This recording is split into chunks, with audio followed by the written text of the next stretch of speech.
Endobeso. Kugenda mu mukaaga tifama ekintu buli ky'omuziki. Endobeso.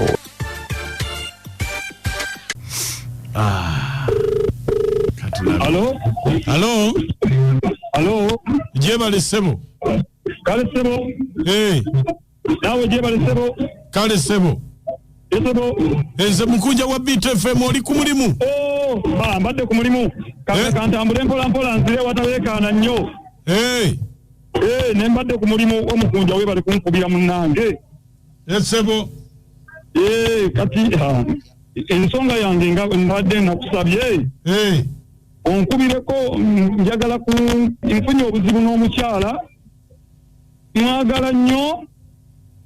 Naye buli lwenzire ewaka tamuka bwe muze no nengabo baleero mukwate no baleero mpubutuke nzije sawa za njawulo naye tamuka buli lwenzira tamuka ate bwolaba oyo mwina bensinga okwagala mwinamu n'abaana. Omwinamu abaana bameka? Mwinamu abaana bana. Mukunja Wange iranga omusajja munnange. Omukazi mwagala nnyo naye sitegeera lwaki nze tanjagala. Kati onayogerako naye? Nze njagala kuwuliriza, njagala mmanye ekituufu bwe kiri. Kale beerako ku simu tovaako. Kale kati kambeerereko ddala. Ekyomuzika ekisinga ku beat fama naye ebintu bwe bityo abasajja mulimba.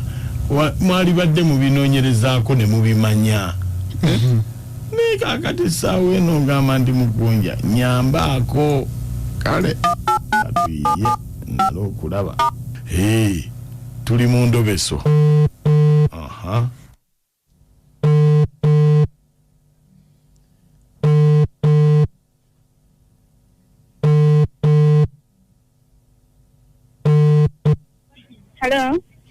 Hello. Oli otya? Wange? Ani ono? Nze nkubidde kwero si, nze nkwatagana n'amaka. Kwero si? Oyinza okujjako wano mu ofiisi ya chairman? Ate nazizza musango ki? Otulugunya baawo. Bwe yali ankwana yamala kujja kwero si kubategeeza. Omusajja tomwagala, omusajja omuyisa bubi. Chairman waawa. Kwero si, gwe kyolina okumanya.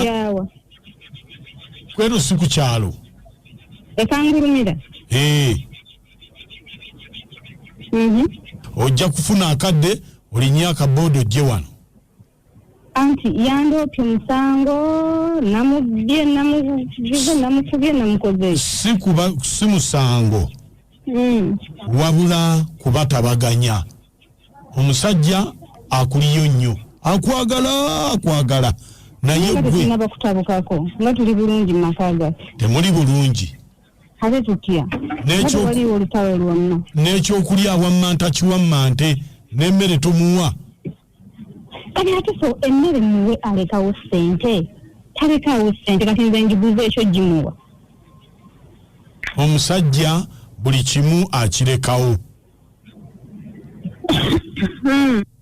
So ojja kufuna akade bw'onaaba tozze tujja kuleeta poliisi yegenda okuleeta. Kati chairman nezino ensonga zeetaaga n'abakyala kuba nsonga z'amaka ate nze ndi mukazi kati gwe chairman ebimu sobola bigamba mba nswala. Natoswala ki? Nze ndi wa LC nze nja kusobola okubatabaganya. Kiki kyayagala muwe nga ne kyendiisa abaana nasala magezi nembanga okwebaka naye muguza buguza. Nsobola okufuna ssente okuliisa abaana. bw'aba talina mutwalo kimuwa naye nga sikikola nti njagala kuguza bba wange kumwetundako naye nnoonya kyakulya ky'abaana talekaawo yadde 10 akomawo matumbi budde ajja yenna nga yeebajjagala embizzi ye asiiba wali eri ku mbizzi ng'alya kubanga babiŋŋamba bamusanga ku mbizzi ng'alya ensaniya z'embizzi najja nanneebajjagirako abaana nga tebalina kyakulya kyobala nange kye namukwasizaako nga bw'aba ayagala okuneebakako atisi ampa omutwalo nfunire abaana ekyokulya ampa omutwalo bw'aba tagumpadde simuwa naawe oli musajja gw'aba beewaka tobalekera kyakulya awo wonna ogwo musango ate guti abaana mbaleke basenjala ekyo yakibagambye nti no talekera abaana kyakulya waka twetaaga tukulabeko mu ofiisi wano kaakati ssebo omukulu kyamaani kaakati ate bwe mubanga ate mumutaddeko n'akazita kati kaakati ngenda gyongeza ngenda nakugissako 2 kubanze mba nnoonyeza abaana bange kyakulya ng'omukazi abaana bange bannuma kati ate ngenda kugyongeza ngiteekeko 2 saagala muntabule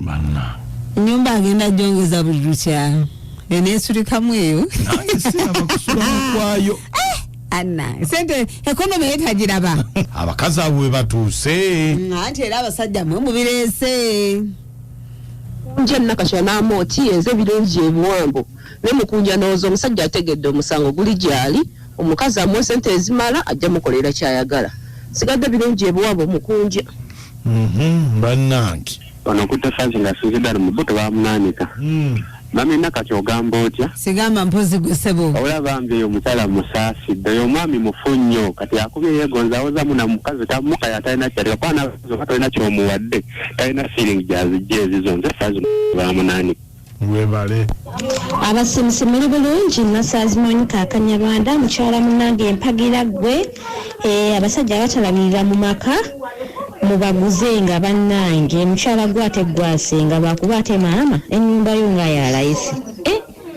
mutwalo nedda gyongeze wamma nti ekyate yongeza era kiraba kyayongeza ekonomi omusajja bwaba tatuukiriza buvunaanyizibwa bwe akkiriza bamuguze ng'akaboozi naye ate naye atuggyeko akajanja akebakkiriza atunula ye gwe mukyala gwe obeera otya n'omuntu n'atuuka okuzaalamu abaana bana oba naawe oyagala naawe otulimba atuuka ty okuzaalamu abaana bana ng'olwedde akuyisamu eyo embeera nammwe bannange omukwano muzibe mwogera ne Saalongo Daisy mbawo wano ewaffe ku musenyu ekyebanda naye munange oyo omukyala ennyumba ng'agisedde nnyo ebiri ekitundu olwo bwe banaalira amatosoosa anaakola atya ejja kuba yakakadde Chairman ensonga oziwulidde kama pesa hakuna kombya naye abasajja mweberere mukati obeera otya wakanga omukyala tomuwa kyakulya ate owoza omukyala ntulugunya wamma genda mu maaso nze maama naamwe namaliga mukatale musirwa bulungi abasimusi Mukunja amoti ne nakatwa mwebale kutuweerezo ne Elizabeth Magemu wabula bambi oyo omusajja amanyiira taleka kyakulya waka kyokka awozamba omukazi amwagala nnyo kati laavu bagirya n'asibawo ng'alya bigambo omukazi mutuufu ndi ku sayidi ye bw'aba wakwongeza ateeke na ku 10 oba 5 kubanga ebintu bya pay the cost of living is so high yino omusajja yenna bulongotana ali ku radio kabule mwana nakachwa oba oliawo oyita ku social media bawa ali bweru ku kyeyo ng'ali kulyagamba bana sente nzikoze naye nnoonya mubeezi